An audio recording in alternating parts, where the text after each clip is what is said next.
41% of incoming freshmen aren't ready for college level work. Remediation programs, we're working on it. Commercialization. We ask the universities to not just do research, but also to commercialize that research. You know, to be able to turn that into companies and job creation. And we intend to remove all barriers that get in the way of commercialization, and we also intend to create a metric system so we can measure how they're doing. Enterprise universities, I mentioned. Energy, we have what some say is the best energy conference held in the country this year. We will have major energy reform coming involving waste heat, capturing that, the development of shale, and as you know, we're entering into memorandums of understanding with Pennsylvania, Indiana, I guess Kentucky's now interested, Tennessee, I'm told, is that right, Wayne, to create consolidated natural gas vehicles and perhaps a CNG industry, which would be very, very exciting. Energy goes on and on, it's a big deal. Medical corridors, people have written about it. It's designed to get our best medical operations so that we can do things like produce new devices, new medical device companies, to do clinical trials, to get ourselves in a position to do backup imaging and save money and get great coordination from these hospitals. Is that easy? Forget about it. It's hard. It requires a cultural change to get people to work together.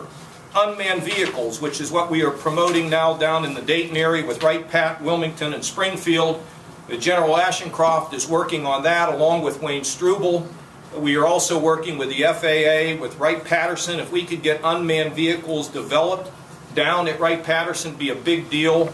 We already have some ability to fly on a limited basis, but we need to expand it. Turnpike. War on drugs, silo, it goes on and on and on. Turnpike, very quickly with Turnpike.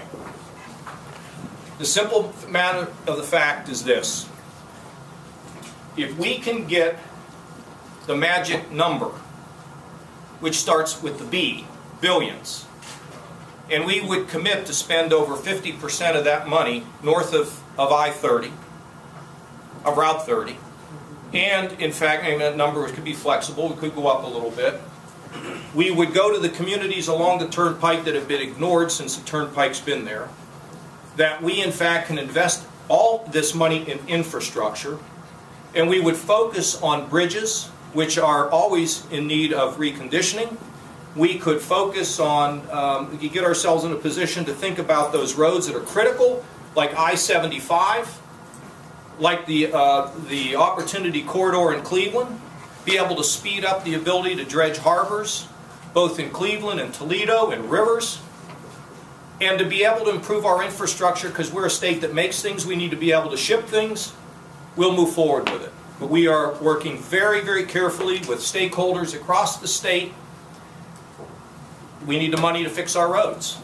And we'll see how it goes. We will not have a vote for a long time because we're laying the groundwork for being able to get this done. This would be a win-win-win. We will not release the underlying ownership of the state of Ohio. When it comes to tolls, when it comes to maintenance of the road, all that can be accommodated in a contract. And we'll be fine.